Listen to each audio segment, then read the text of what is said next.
banyak syarif dan sayyid hidungnya pesek, dan inilah yang kurang difahami oleh klan Ba'alwi atau habaib, sehingga kadang-kadang sangat menghina kepada kaum dzurriyyatur Rasul, ahlu baitur Rasul, dengan mengatakan ente katanya cucunya Rasul, tetapi wajah Arabnya sudah nggak ada. Jangan sembarangan habaib. Beliau yang namanya darah bukan ada di tampang, tapi darah adalah ada di dada. Assalamualaikum warahmatullahi wabarakatuh. Robbi sodri wa yassirli amri wahlul 'uqdatam min lisani yafqahu qawli, amma ba'du. Bertemu kembali dengan Cak Bokel. Mudah-mudahan kawanku semuanya senantiasa dalam lindungan Tuhan Yang Maha Esa. Amin amin ya robbal alamin. Hari ini kita akan mendengarkan ceramah dari Gus Abbas. Mudah-mudahan menjadikan pembelajaran untuk kita.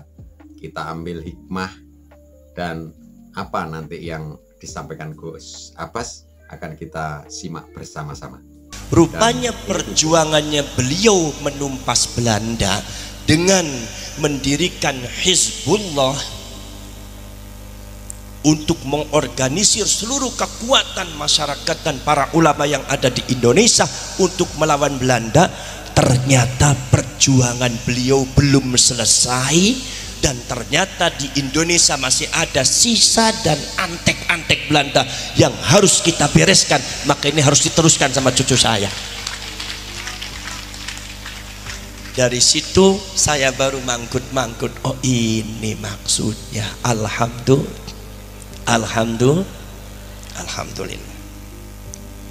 Saudara-saudara sekalian, ini saya bicara ini seluruhnya, ini adalah Banu Wali Songo, dari Sunan Ampel, Sunan Giri, Sunan Derajat, Sunan Kudus, Sunan Muria, Sunan Bonang sampai Sunan Gunung Jati, Sunan Kalijogo.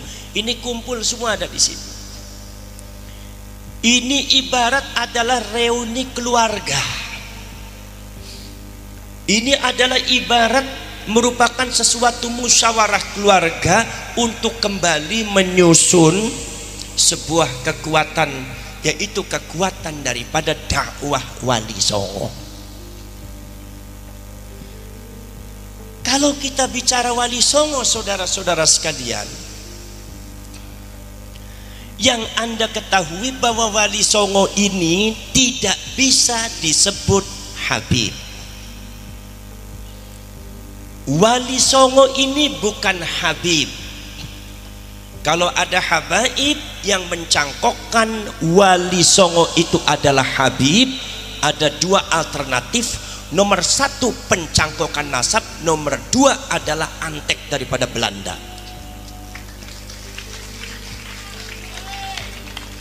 Wali Songo ini adalah berasal dari Hijaz, karena baginda Rasulullah SAW itu hidupnya di Hijaz. Makanya saya sering mengatakan antar Habib dengan Wali Songo beda. Habaib itu dari Yaman. Habaib itu dari Yaman, tidak ada kaitannya sama sekali dengan dzurriyyatur Rasul. Tidak ada kaitannya sama sekali dengan ahlu baitir Rasul. Kalau mereka mengatasnamakan ahlu baitir Rasul, mereka harus bertanggung jawab di depan Allah nanti di akhirat. Nasabnya tidak pernah tersambung. Kalau Wali Songo ini anak keturunannya memang nasabnya tersambung ke dzurriyyatur Rasul, ke ahlu baitir Rasul, dari Sayyidina Hasan dan dari Sayyidina Husain. Cuma bedanya apa? Bedanya para syarif, para sayyid dari Hijaz itu datang ke Indonesia. Profesor Dr. Snuk Hogronya mengatakan Islamisasi yang ada di Indonesia itu adalah pekerjaan daripada, itu adalah merupakan gerakan Arab.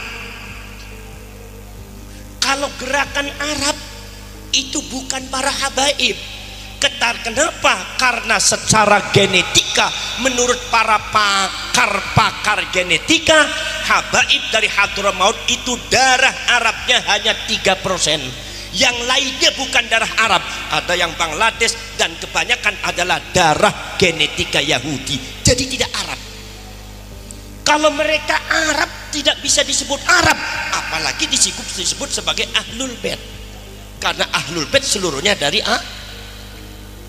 Justru panjenengan inilah keturunan Banu Wali Songo, inilah beliau itulah kalian semua adalah bangsa Arab, bangsa Quraisy.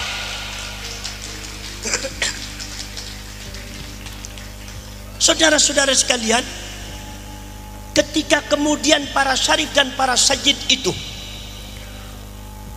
diklaim dan diteliti oleh Profesor Dr. Snuk Hokronyo dari mulai zaman Wali Songo sampai zamannya Mbah Hasyim Asy'ari, Mbah Abbas Buntet Pesantren, zamannya Mbah As'ad Samsul Arifin, Mbah Khalil Bangkalan, itu ternyata mereka adalah gerakan Arab yang disebut dipimpin oleh para syarif dan para sayyid, sehingga merubah Indonesia yang tadinya Hindu Buddha 90% dirubah oleh para syarif dan sayyid dengan cara-cara yang sangat luar biasa, dengan metode strategi dakwah yang sangat luar biasa, sehingga Indonesia menjadi 99% jadi muslim. Ini para syarif, para sayyid. Maka saudara-saudara sekalian, para syarif, para sayyid kemudian membuat satu organisasi yang disebut organisasi kebangkitan para ulama yang kita kenal Nahdlatul Ulama. Makanya Profesor Dr. Snuk Hokronyo merekomendasikan kepada pemerintah Belanda ingin menghancurkan Indonesia, hancurkan para syarif dan sayyid. Syarif dan sayyid membentuk Nahdlatul Ulama, ingin menghancurkan Indonesia, hancurkan Nahdlatul Ulama, Indonesia akan hancur. Bagaimana cara menghancurkan syarif dan sayyid? Pada waktu itu syarif dan sayyid dikejar-kejar, mbah-mbah kalian dikejar, setelah ditangkap dibunuh, dicincang, disiksa luar biasa, pesantrennya dibakar, anak-anaknya dibunuh, santrinya banyak dibunuh, karena Belanda tahu mereka itu adalah syarif dan sayyid.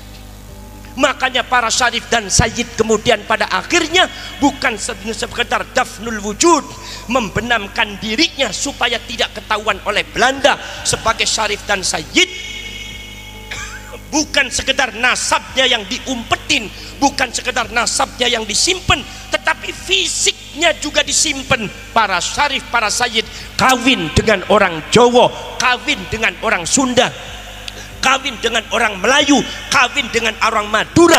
Akhirnya wajah Arabnya hilang, Bagadah Putra, banyak putra-putra syarif dengan sayyid, itu wajah Arabnya hilang. Sungguh darahnya syarif dan sayyid, tetapi hidungnya pesek-pesek. Makanya di Jawa ini banyak syarif dan sayyid hidungnya pesek, dan inilah yang kurang difahami oleh klan Ba'alwi atau habaib, sehingga kadang-kadang sangat menghina kepada kaum dzurriyyatur Rasul, ahlu baitur Rasul, dengan mengatakan ente katanya cucunya Rasul, tetapi wajah Arabnya sudah nggak ada. Jangan sembarangan habaib. Beliau yang namanya darah bukan ada di tampang, tapi darah adalah ada di dada kami. Saudara-saudara sekalian, makanya jangan aneh kalau di Malang ini banyak syarif dan sayyid hidungnya hidung pesek. Enggak begitu muncul karena para syarif dan sayyid ini hidungnya pesek, tampangnya tampang Jawa. Maka kalian kemudian tidak percaya bahwa beliau itu adalah syarif, beliau itu adalah sayyid. Kalian tidak percaya karena tampang Arabnya sudah hilang. Maka dari itu saudara-saudara sekalian, strategi Belanda untuk membungkam pergerakan para syarif dan para sayyid yang sudah memiliki tampang Jawa, tampang Sunda, tampang Madura, Arabnya hilang, maka mereka abad ke-19 mendatangkan orang-orang dari Yaman, klan Ba'alwi, yang sebetulnya Belanda dengan Ba'alwi ini genetikanya sama-sama Yahudi Hazari, jadi mereka sekeluarga. Kemudian klan Ba'alwi ini pintar berbahasa Arab, wajah tampangnya Arab, diklaim datang ke Indonesia, ini cucunya Rasulullah yang asli, itu yang namanya dzurriyahnya Wali Songo, bukan cucunya Rasulullah. Maka kalian semua tertipu oleh Belanda semua. Laras no pembuatan. Laiki saudara-saudara sekalian, sampai detik ini di Malang ini banyak orang-orang yang percaya kalau yang namanya klan Ba'alwi itu adalah zurriyatul Rasul, sementara Wali Songo dianggapnya adalah zurriyah palsu. Ini adalah sesat dan menyesatkan, dan ini adalah salah satu antek-antek daripada Belanda. Nyuwun sewu para sedherek. Maka dari itu yang namanya Wali Songo itu tidak bisa disebut Habib. Wali Songo dari Hijaz, Habaib itu dari Yaman. Wali Songo dari Hijaz, dari Sayyidina Hasan disebut Sayyid, dari Sayyidina Husain disebut Syarif. Malah kadang-kadang akhirnya kebabur itu kadang-kadang ya Syarif ya Sayyid ya, dari Sayyidina Hasan Husain sama-sama Syarif sama-sama Syarif.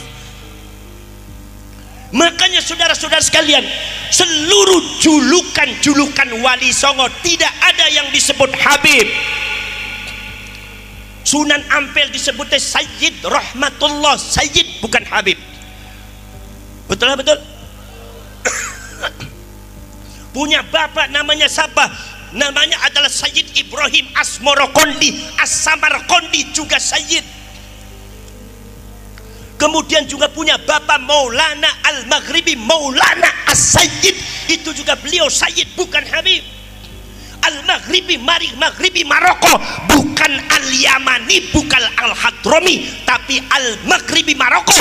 Ini menunjukkan bahwa Wali Songo tidak ada yang datang dari Yaman, tidak ada.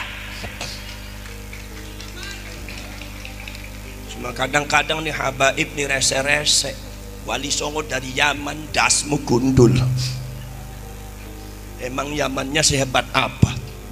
Sampai ada habaib yang mengatakan mengagungkan Yaman. Di Yaman itu tidak ada seorang habib kalau sudah tumbuh kumisnya langsung jadi waliullah. Oh, jadi syaratnya waliullah itu ada kumis dan jenggot. Gampang bener ya jadi wali. Kata orang Malang bilang itu namanya wali kumis, Gus. Saya bener. Saudara-saudara sekalian, Sunan Gunung Jati disebutnya bukan Habib Hidayatullah, tapi Syarif Hidayatullah. Tidak ada yang menyebut Habib. Jadi kalau seumpama Anda mengatakan yang namanya Wali Songo itu Habib, maka Anda sudah keluar dari jalur kekancingan para Syarif dan Sayyid, karena sejarahnya demikian. Oke sahabat, dimanapun saudaraku berada, itu tadi telah kita saksikan bersama-sama, kita dengarkan bersama-sama ceramah yang sangat-sangat berkobar semangatnya dari Gus Abbas. Mudah-mudahan bermanfaat, dan Cak Bokel undur diri, kurang lebihnya mohon maaf. Diakhiri, wassalamualaikum warahmatullahi wabarakatuh.